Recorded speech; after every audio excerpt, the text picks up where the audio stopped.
Welcome in, latest episode of that SEC podcast. It's the Roush Hour with Nick Roush, Kentucky Sports Radio. How you doing, Nick? I'm doing great. A little busy. It's first time I'm hitting the road this week, so I'm trying to stay on routine. But there's more to do, and we got to go to Williams-Brice Stadium this weekend and listen to Sandstorm. What a Darude around the corner. So I'm getting geared up. I'm fired up. I'm trying something this year, Michael, that I don't think I've ever done during an SEC football season. What's that? Exercise. Oh, yeah. And normally it's like that season. It's just there's too much going on. But we're trying to keep it regular. I did something today I haven't done since high school. I was flipping a tire. Felt like I was getting back out there on the football field, just throwing that thing around.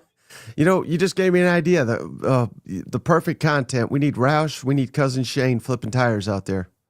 Well, I have. What if I just flipped him?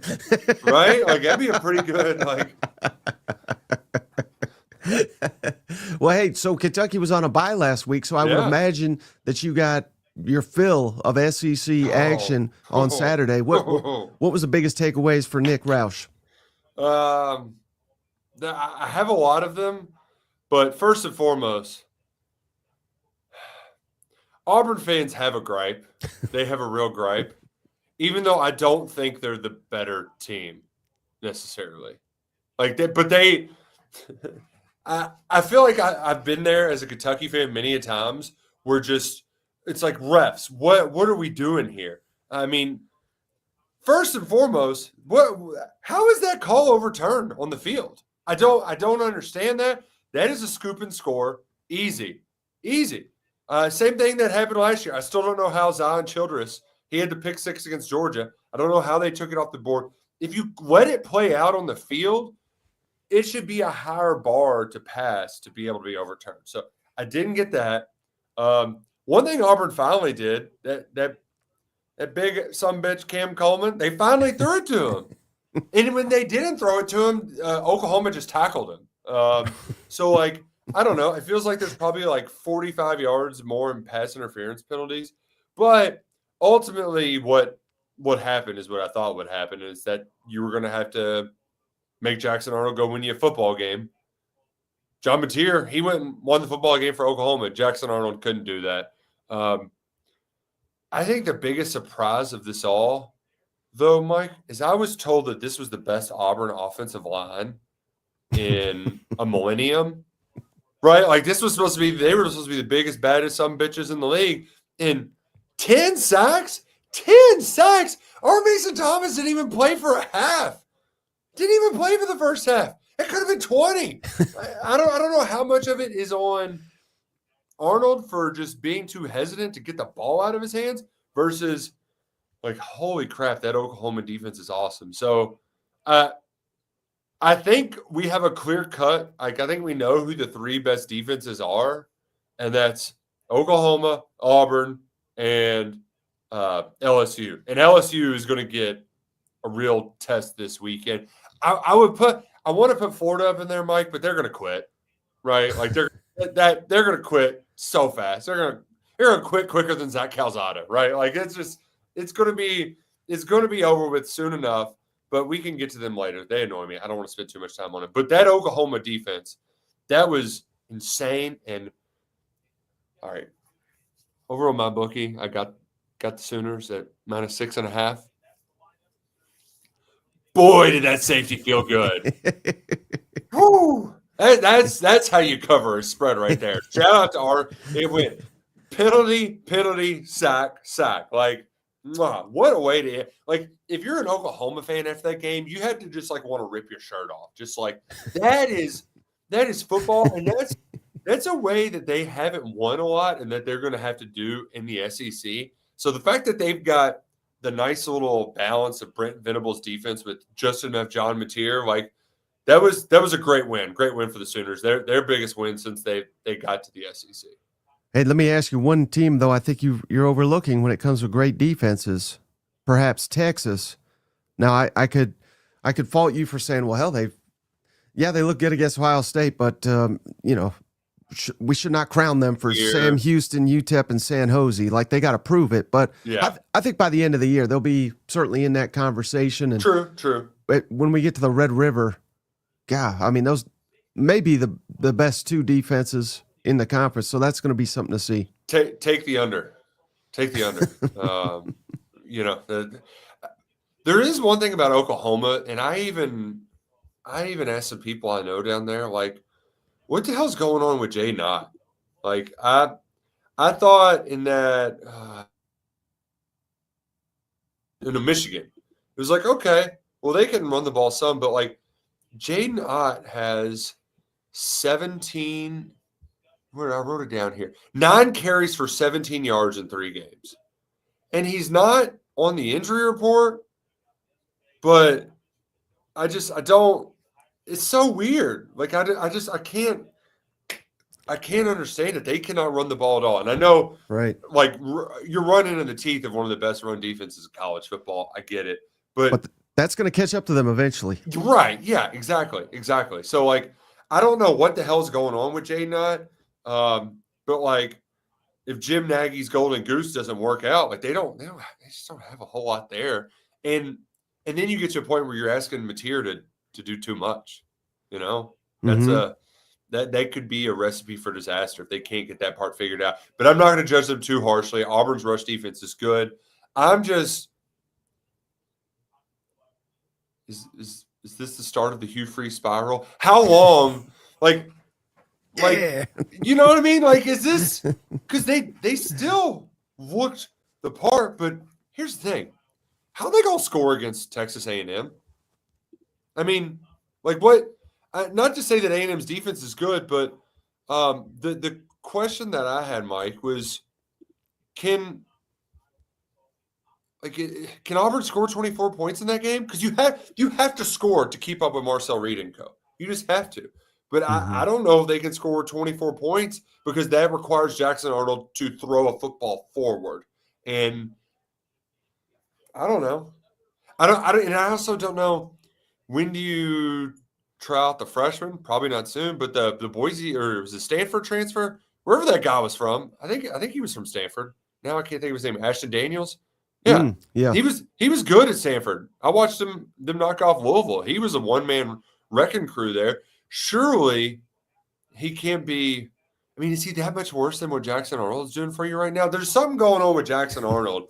And it's almost like we've said this before about Hugh Freeze quarterbacks at Auburn. It's weird. I can't figure it out. Two things with that.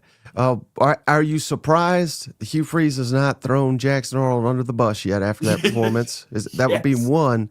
And then I don't know if this is true. I don't believe a damn word that comes out of Hugh Freeze's mouth. But I don't know if you have seen this on the Auburn. I guess he does like some radio show. They all do them. And on the radio show, he said Greg Sankey called him and said he felt bad about the officiating. Do you believe that really happened? I mean, that is the most Hugh Freeze sounding. Like, I talked to old Greg, and he felt real bad about how things were going. And, I mean, the SEC did do something that they almost never do, and that is, I mean, really any league in general, right? Like, they'll go out and issue these statements, and they actually went out and made a statement like, hey, we got this one wrong. I don't remember them ever doing that. I can't. Not in a conference game. No. I mean, maybe you would say, like, that should have been reviewed. Right. I do think they were making too big a stink over the substitution one, though, because, like, that, if you tell the officials, hey, we're going to try to do this before the game, and then you do it, I mean, sometimes you get got. They got. Basically, I've seen Kentucky do that twice in a game, all right, to Florida, and it was a kick in the groin, like, twice over. So, like, I don't feel too sorry for him in that regard. But I still cannot explain the overturn.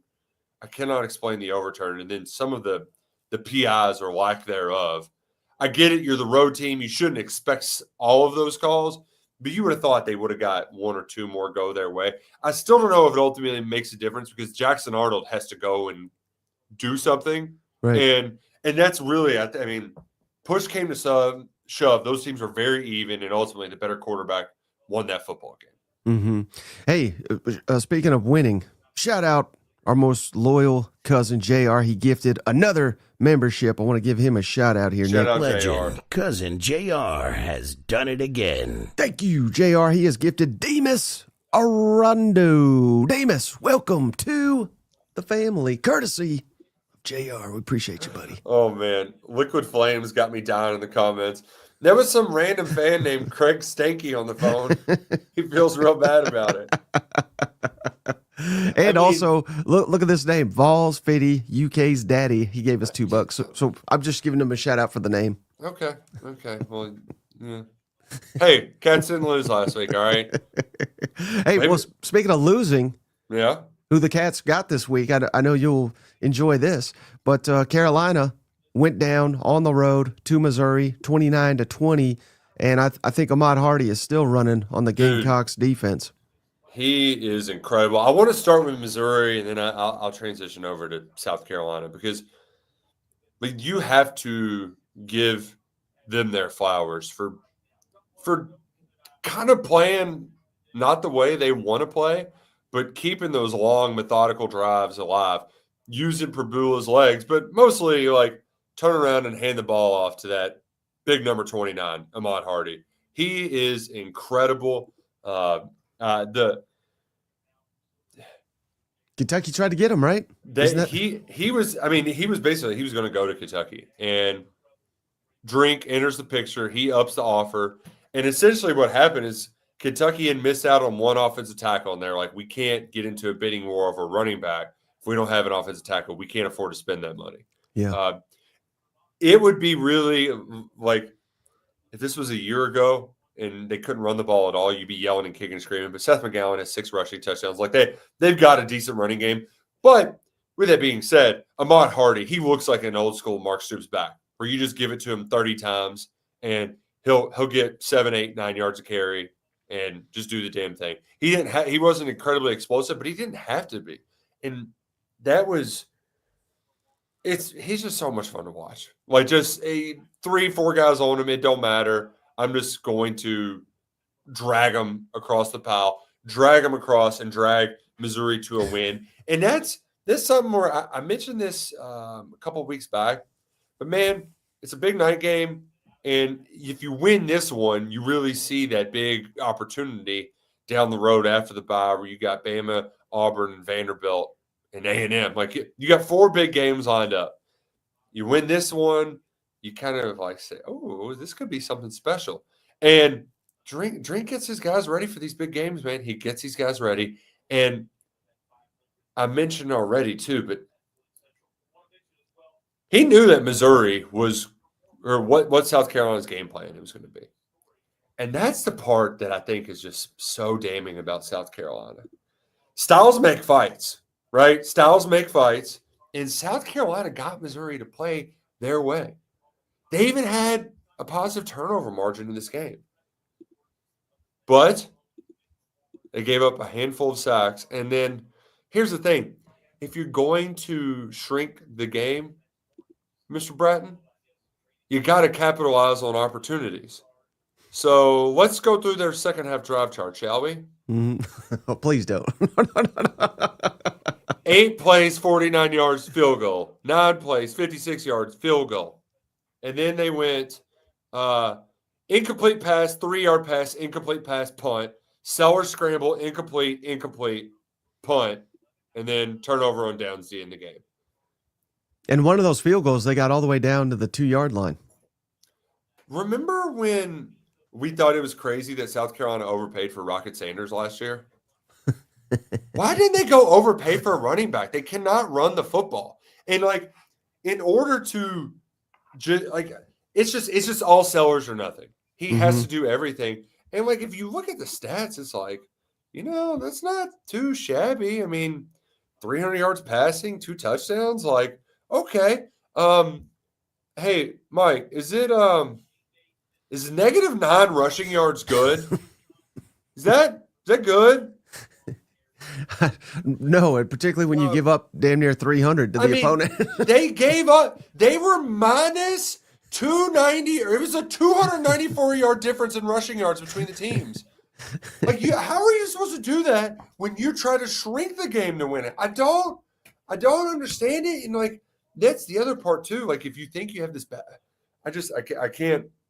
I don't understand it. And it really, like, big picture wise, if Mark Stoops was worth a rat's ass after a bye week, like, I'm putting in Sharpie, Cats are winning. Because, like, this game coming up on Saturday is built for, like, South Carolina showed it. They want to play like Kentucky. Can they out Kentucky? Like, are you really, you're going to try to shrink in the game, run the damn ball? No, what? That doesn't, Beamer, that's not how you win. You win by just having Swain return punts. That's their best offense now. He's got 3 punt return touchdowns and 7 returns. But that is the stat that is giving me some pause, though, is that, A, we know how South Carolina's pass rush works. They can get after you. Dylan Stewart's awesome. Mm-hmm. B, you want to hear Stoops' record off a bye? Let's hear it. Against SEC foes, he is 5-9 and 2-12 against the spread. He's not much better against the G5 teams. It's 6-10, 4-12 ATS. Like, they are so bad off of bye weeks. And South Carolina, it feels like this is a game for both teams that you win it and you have a chance to have a good season. You lose it and you're dead, because I know the Gamecocks have a bye, but you got to go to LSU. Are they going to score points against that Oklahoma defense? Hell no. And then you got Bama and Ole Miss. Like, that is a brutal schedule. And in Kentucky, they got 3 playoff teams back to back to back. You go on after South Carolina, you go to Georgia, and then you got Texas and Tennessee. So, like, for each team, there is some opportunity down the road.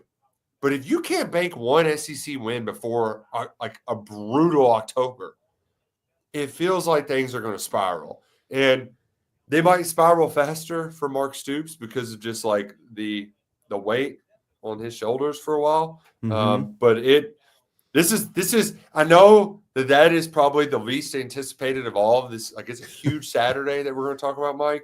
But that is a low-key enormous game if you enjoy Schadenfreude, because people are either going to be calling for Mark Stoops to get fired, or they're going to be just really dogging Shane Beamer. And he's going to have to – I mean, he is going to be wearing out those dry erase markers. Like, somebody send a pack to the football facility so he can write all the bulletin board material there, because it's going to be a lot.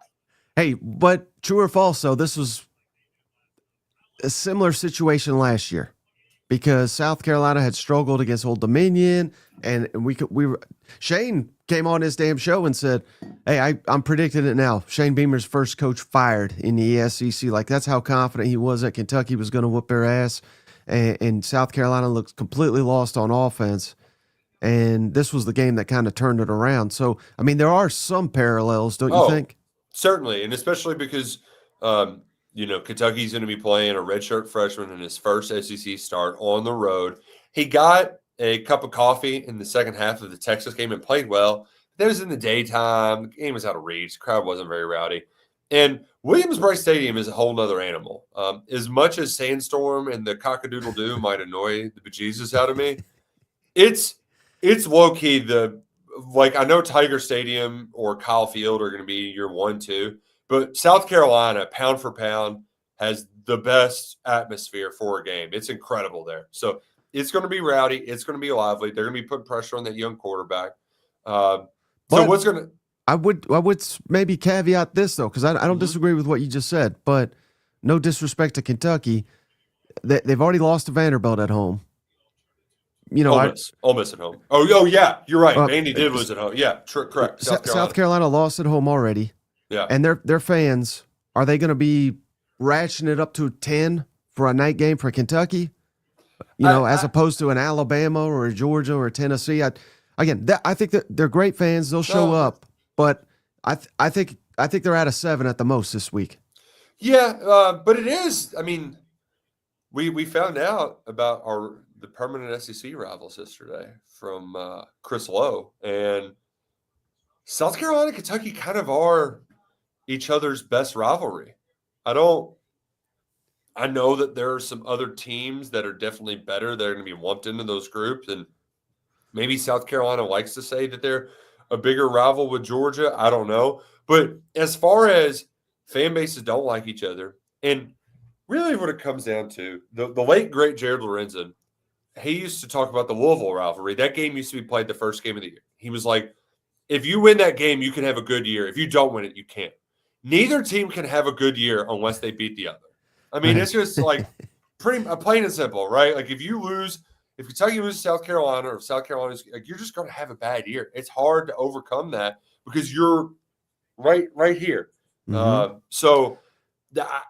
I think it will be a good crowd, good solid crowd. I remember years and years and years under, I guess it was Muschamp and then, whoever the hell the South Carolina coach was throughout the years. But they would always say, we're better than Kentucky, yet they beat us.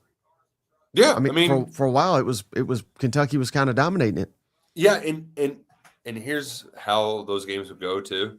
It would be a knockdown, drag them out, and it would be a ugly slugfest. And Kentucky would make the plays at the end; they would win. There was a scoop and score off of a 2-point conversion that ultimately helped them win one. There was a tip pass pick six that helped them win one. You have these sort of random plays, and as bad as the blowout was last year, Kentucky stripped Sellers twice in the third quarter, didn't fall on the ball. South Carolina goes and scores a touchdown, changes the game. So this game is going to be ugly. It's going to be low scoring, but you will get to a point where, like, third or fourth quarter, something's going to happen, and it's going to turn it on its head and ultimately change both team seasons and potentially both head coaches' seasons. Because, I mean, I know leaving an SEC program to go to an ACC program is just idiocy. Mm-hmm. But Shane Beamer likes being liked. It's like Michael Scott. It's his need to be praised. And if things get bad there, he might just say, you know what, I can go back to Blacksburg. It can be a homecoming. Dude, I've never thought of it like that, but that he just like you know what I mean? Like if there's anybody who's just like actually being a coach in the ACC and winning with special teams, like it's a league you can win easily, and everybody's going to love him there because of his last name. They're never going to be mean to old Shane Beamer. Just saying. Hey, I want you to look at this schedule. Yep. Don't answer yet because I want to go back to your face because I want to see the smile when you answer it. But from a scale of 0 to 100, South Carolina, we're 2-2. We got Kentucky at home. We got a bye week. We're at LSU, Oklahoma at home, Bama at home, at Ole Miss, a second bye week, at A&M, Coastal Carolina at home, Clemson at home. 0 to 100, Nick. Likelihood South Carolina is going to a bowl game. 25%. Oh, that's maybe even higher than I thought you'd go. But yeah, I mean, how dire things have gotten because, hell, they thought they were going to the playoff 2 weeks ago. You know what I mean? Well, because you would think Clemson and Coastal would get you to 4. Right. You probably beat Kentucky. You've beaten them 3 years in a row. If you can't beat them 4 years in a row, like, what does that say about your coach and your superstar quarterback? And that's really what it comes down to, right? Is that Lenore Sellers was coming off of a head injury. He still is a bona fide badass, a superstar. He should be able to steal you a win here or there, unless they can't figure out the running game. If they can't figure out the running game, I mean, they're not going to be able to run the ball this week. They're going to have to throw it's going to have to be everything's going to have to be out in the perimeter because that's kind of the playbook on Kentucky's defense. They struggle to tackle in open space, but they're very stout in the middle. So they're going to try to get things to the edge to create big plays. I don't know if that big defensive end, Nick Harbor, can make people miss, but we'll see. So it's not going to be as near as fun as Georgia, Alabama, but it is a big game with some huge, huge long-term consequences. And then one other question exiting that game. Mm-hmm. If Ahmad Hardy continues to beast over college football and Bo Prabula, who he's slowed down a little bit, as the competition ramps up, but I still think he is maybe the biggest surprise in a good way quarterback in the Southeastern Conference. If he continues to play well and Hardy continues to go beast mode, same question, 0 out of 100. What is the likelihood that Missouri makes the college football playoff, you think? The thing that it helps and hurts them is that their schedule does look more difficult, which is a good thing because Right. people aren't going to be crapping on you if you lose 2 games. But it's also a bad thing because, I mean, you could very easily lose 2 games. I think ultimately what it comes down to, Mike, is like how much wiggle room do you have in those road games? You know, like because Auburn, Oklahoma, Vandy, you kind of got to win 2 because you got to win 2 of the 3 home games between Bama, A&M, and Miss State. And then the other part, I don't know if Bobby Petrino is going to be the coach or not for him, but like Taylor Green, that's some offense. That offense can go. Ultimately, you know what it feels like? It feels like this is going to be one of those deals where Pittman's fired and then Taylor Green gets like 50 points in the season finale and then just wrecks their chance of going to a playoff, right? Like they think they're there. And then you got a little late season rivalry spoiler. So while I'm more bought in on Missouri, like I'm really some of this is an indictment on South Carolina just being a below average football team. So they've got to ramp it up some more. I think the team that I'm most fascinated about is just the team that you probably hate the most, and we're going to learn a lot about this weekend is Alabama. Because like, who are they? You know? I mean, that Wisconsin game, like they didn't have to do anything. I can't. You're playing against one of the big dogs. The issue was that if in that Florida State game, it's like they didn't give a damn. So like how much of a give a damn do they have? And then is it Ryan Williams or bust for them? Like is it just like if Ryan Williams plays well, they have a chance to beat Georgia? If he doesn't, they don't. It's as simple as that. That's kind of what I think because I don't know who they have that's a dynamic playmaker. Whereas I look at that Georgia offense on the other side, and like, you know, London Humphreys ain't crazy, but like that's a pretty good ball player. Zachariah Branch, that's a pretty good ball player. Like they got a lot of A-, B+ guys where it's like Alabama has an A+ guy, and I don't. Yeah, Alabama's getting some guys back from injury, including the starting running back Jam Miller, one of their best defense, if not the best defensive lineman. Tim Keenan, he's coming off injury, so they're getting healthy at a good time here. And Ty Simpson's playing out of his damn mind. I don't think that will continue in Athens. I don't think so either. But I didn't think Joey Aguilar was going to carve up Georgia either, and yet he did it. You know what I mean? So that's true. Yeah, I think this is going to be a real test. Who do you think has more pressure, though, Alabama or Georgia? Georgia just beat a playoff team on the road. I think the pressure is on Bama because they've already got a loss on their resume. I know a loss to Kirby Smart doesn't necessarily ding you, but then it gives you no room for error moving down the stretch. Like, I know it's not exactly a gauntlet, but you can't really lose again if you want to be a playoff team. They lost 3 games last year. Look what happened. They got left out. Well, one team we haven't mentioned yet, Nick, shout out Cousin Rick, one of our most loyal cousins. It's Texas A&M's biggest fan, Cousin Rick. Dig 'em, Aggies. Thank you, Rick. He gave us $20. A&M defense is going to have fun chasing Jackson Arnold all day. Marcel Reed makes a statement as the best quarterback. Gig 'em, beat the hell out of Auburn. Thoughts on that one, Nick? With A&M's had 2 weeks to prepare, and now they're facing a Auburn team that's still complaining about the referees. I think if I'm an A&M fan, I'm just worried that you had a bye after that. Like you almost wanted to keep playing because you played so well in that game, right? But Marcel Reed, here's the thing. Notre Dame's defense clearly isn't what we thought it would be going into the season. They took a big dip following that run to the national championship game. But if I didn't know what to think of Marcel Reed going into this year. If he can carve up Auburn and that defense and avoid the pressure, like he's got that escapability to him, then you could start believing, okay, we're not only playoff good, we're like, hey, we can win a couple playoff games good. You know? Mm-hmm. There's levels to all of this. Right now, they are in the contender sort of phase. But if Reed continues to move forward, then you're like, oh, snap. We might really have something here.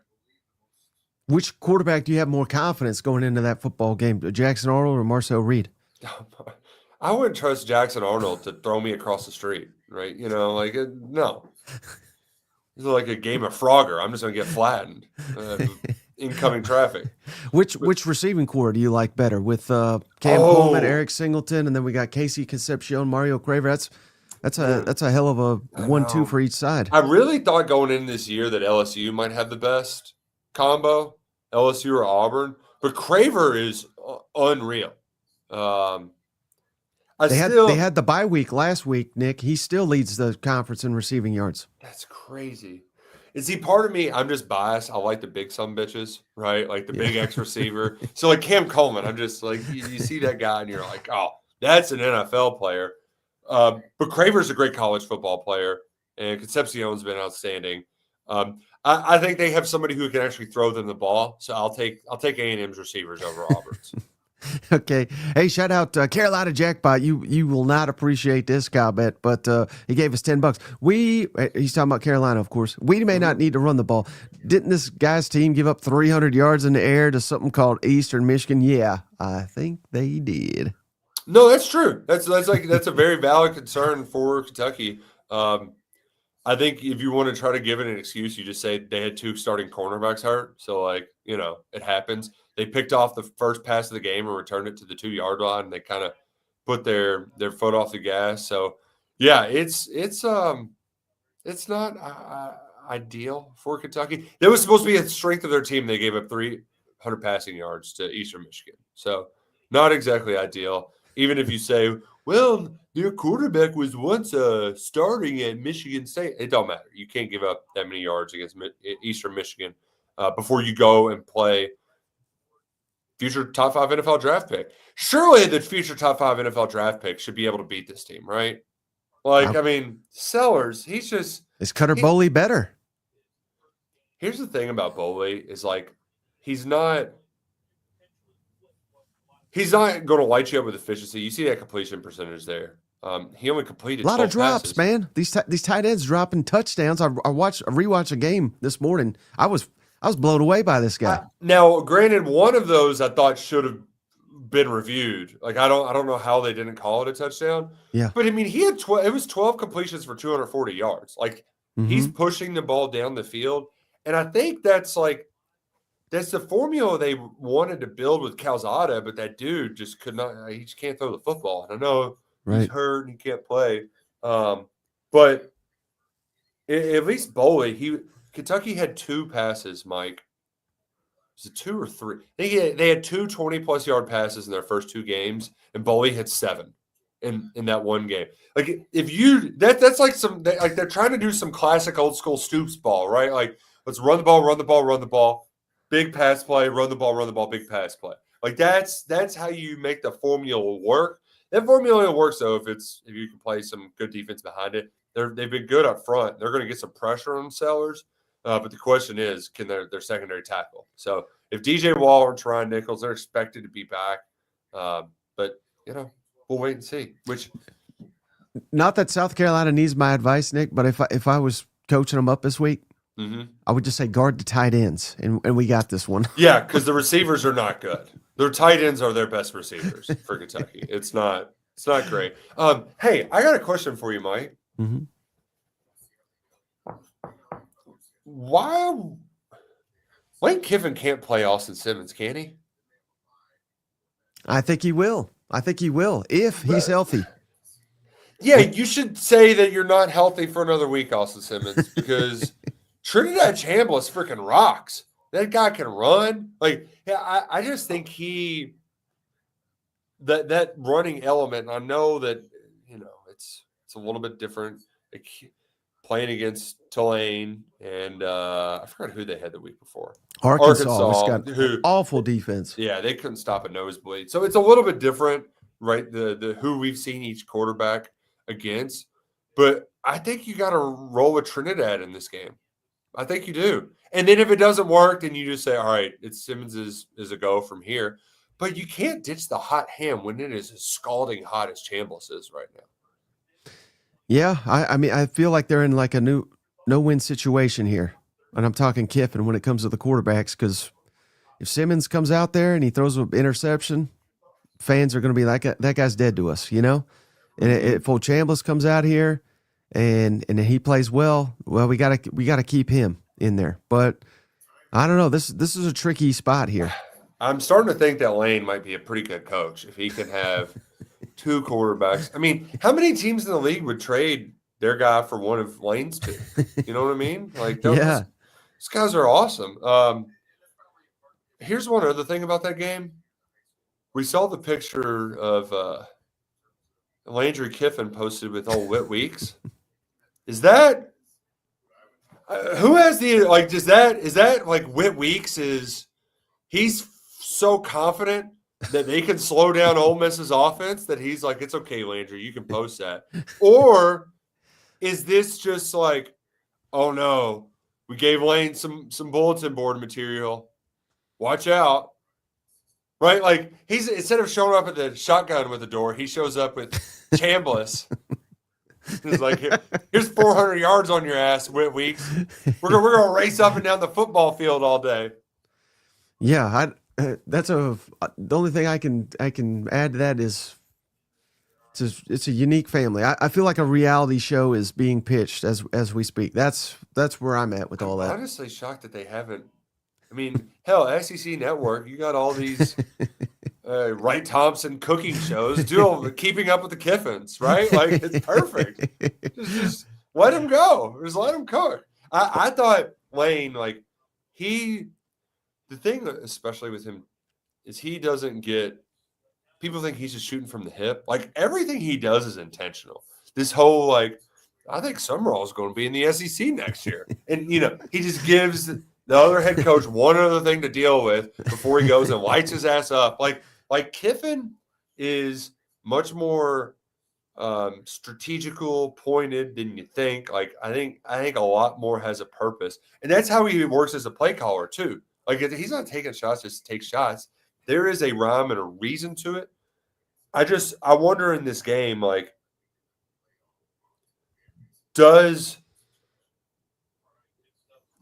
it's a real chess match between him and Blake Baker, right? It reminds me, you know, watching NFL when Spags is just blitzing people to bejesus. Like, Baker is going to he's going to dial him up.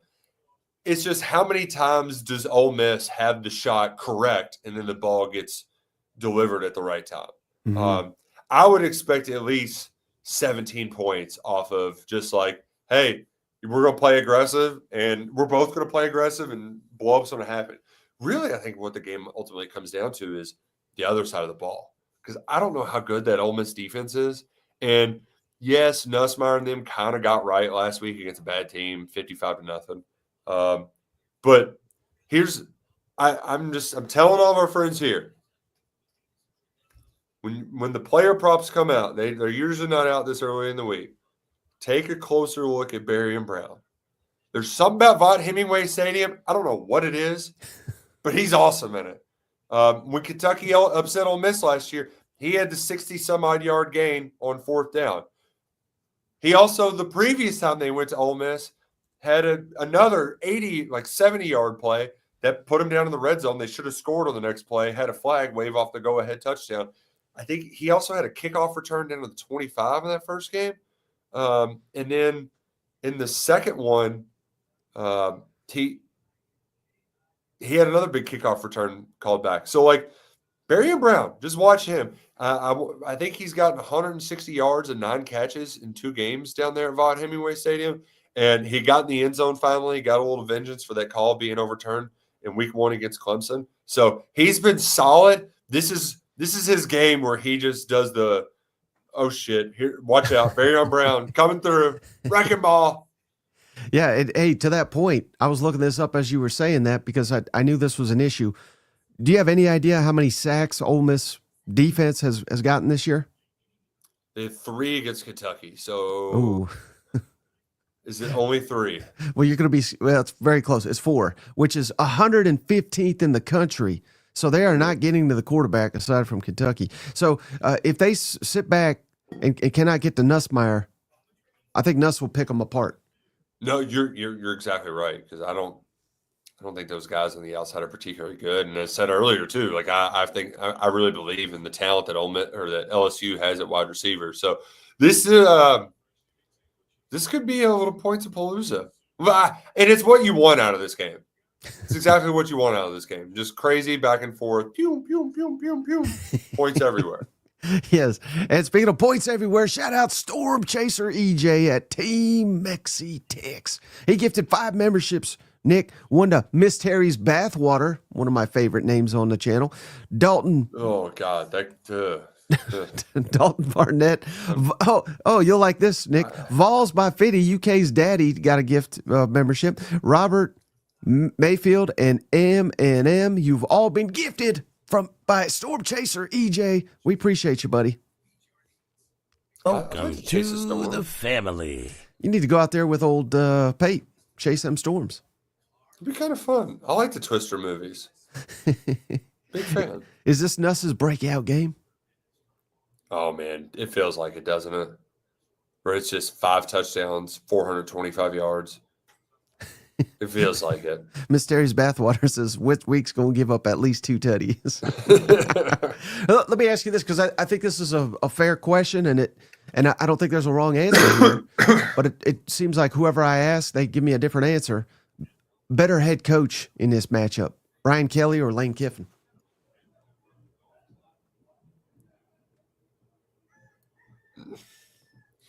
You got to consider the resumes, right?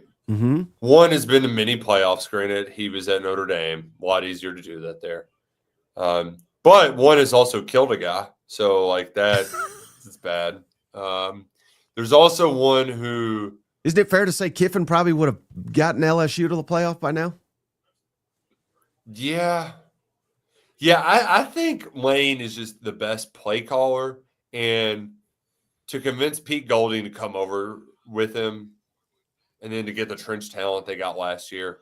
But on here's the other part too, Mike. They should not have missed the playoff last year. They had no business losing to Kentucky and Florida.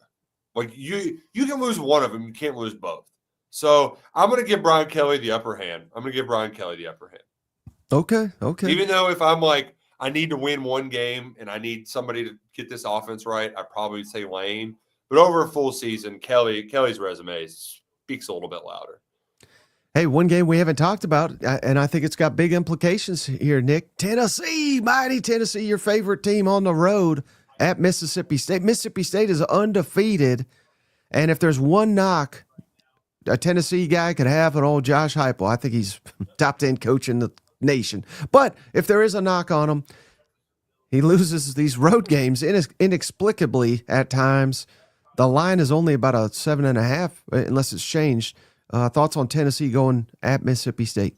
Yeah, I would want to agree with you if this was wasn't the first road game, and B, it feels like it's been like this is on their radar enough, right? They should have their undivided attention, I would think.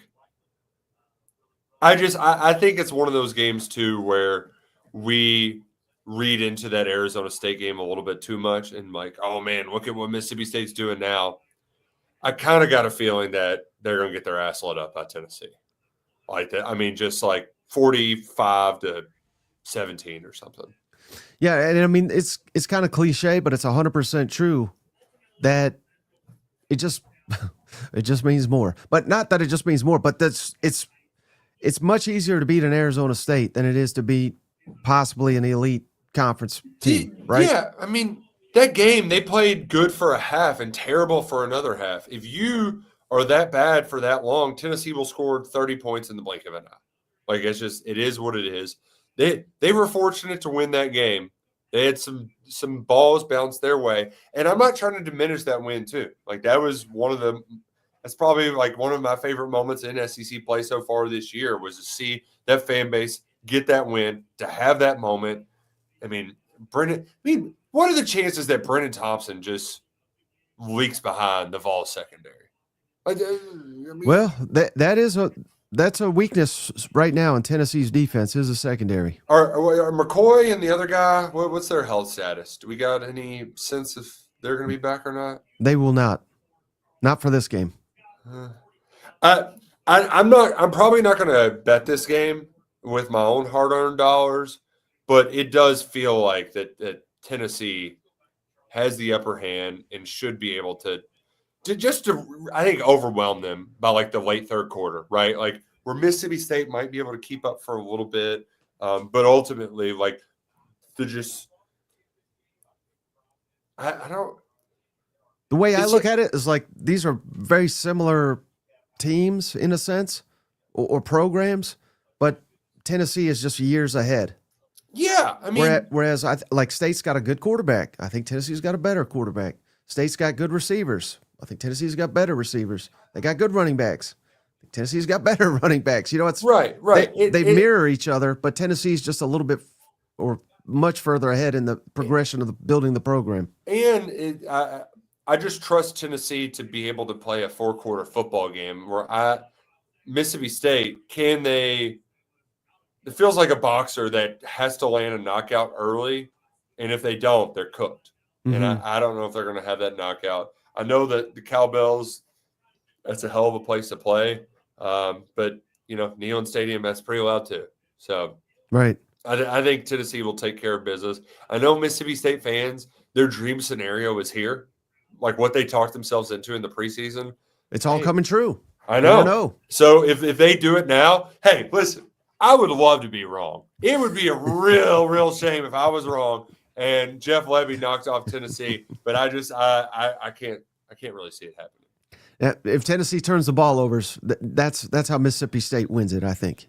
I still think they can turn the ball over. I think Aguilar could throw a couple picks as long as he's evening it out. Like that Georgia game feels like a very Joey Aguilar game.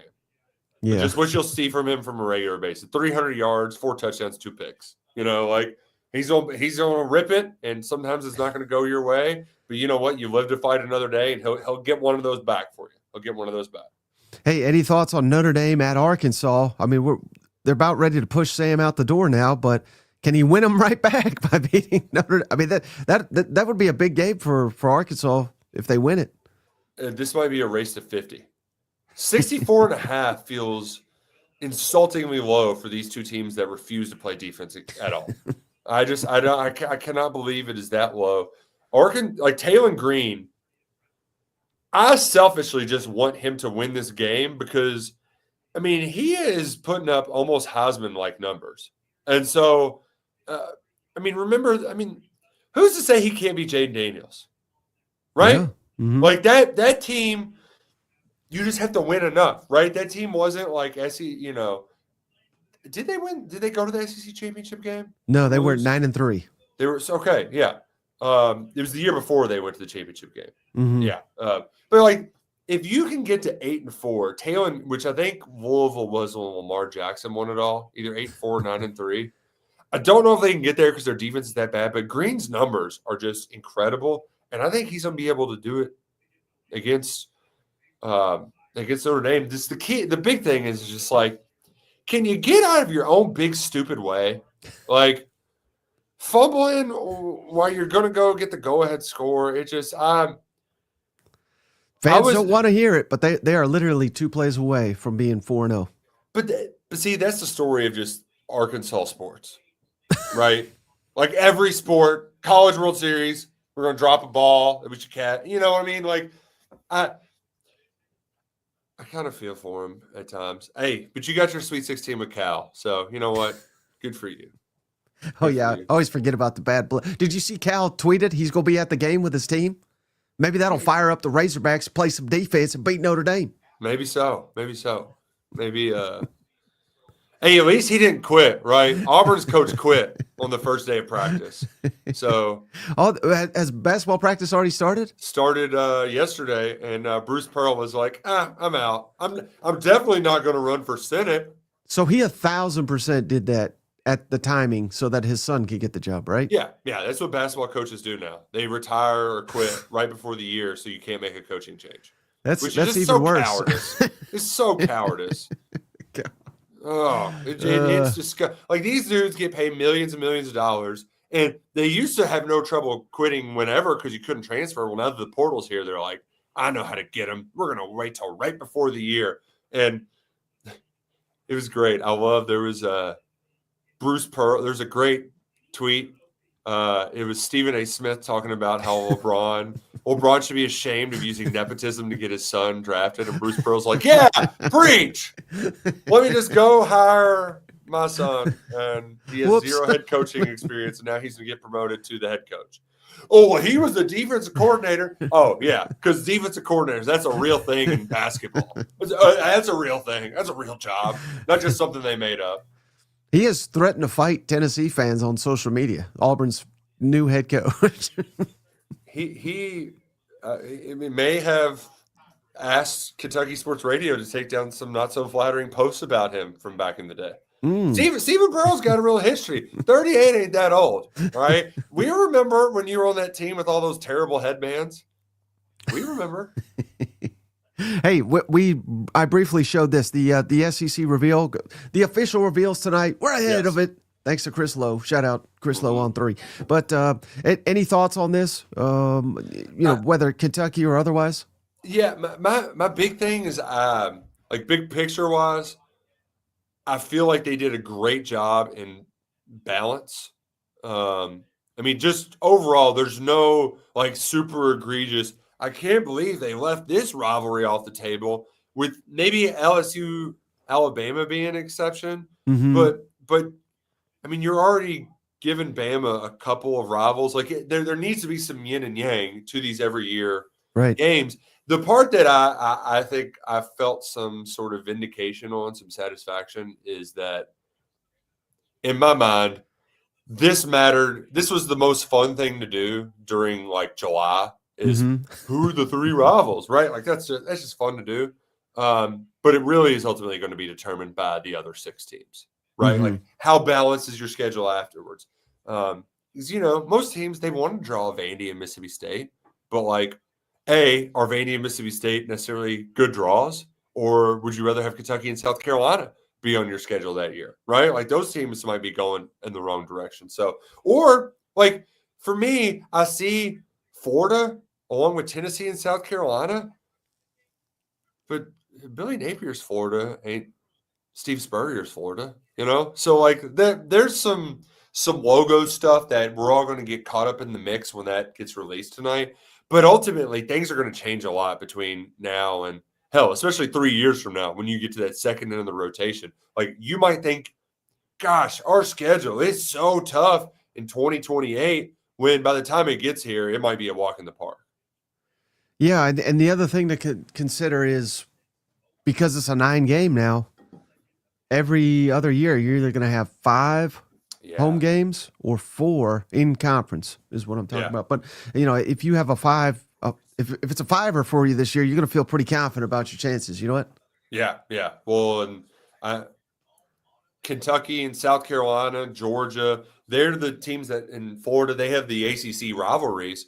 So you already know, like Kentucky's going out of the gate, 9-game SEC schedule and 5 are on the road right off the jump. So is that because they get Louisville at home?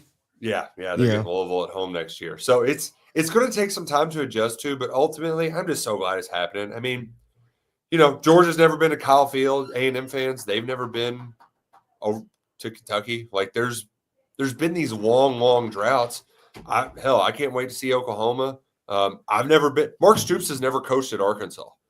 He's the longest tenured coach in the SEC. He's never coached at Arkansas. So I'm ready to see Reynolds Razorback Stadium and go tear up a night on the town in Fayetteville, which to all my friends in Columbia, I'll see you Friday. We'll have ourselves a good old time.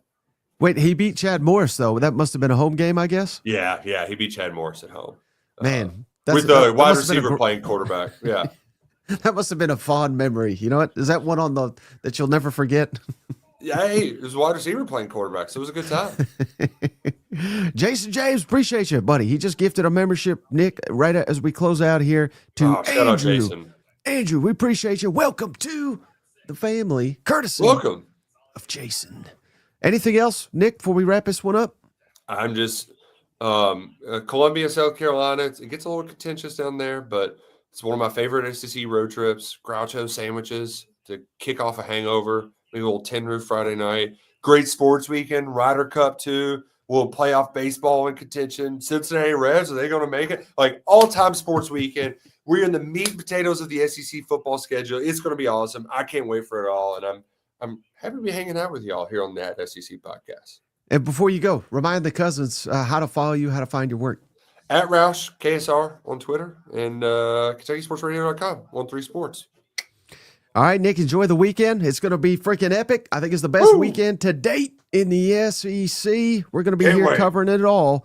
We'll be back with Cousin Shane to preview all this action tonight, 7 o'clock Eastern, 6 Central. Until then, we'll catch you on the next one. Hey, buddy, this beer's for you, Mike, and Cousin Shane. That SEC podcast loves the Pirate, and the Pirate loves that SEC podcast. Hail State.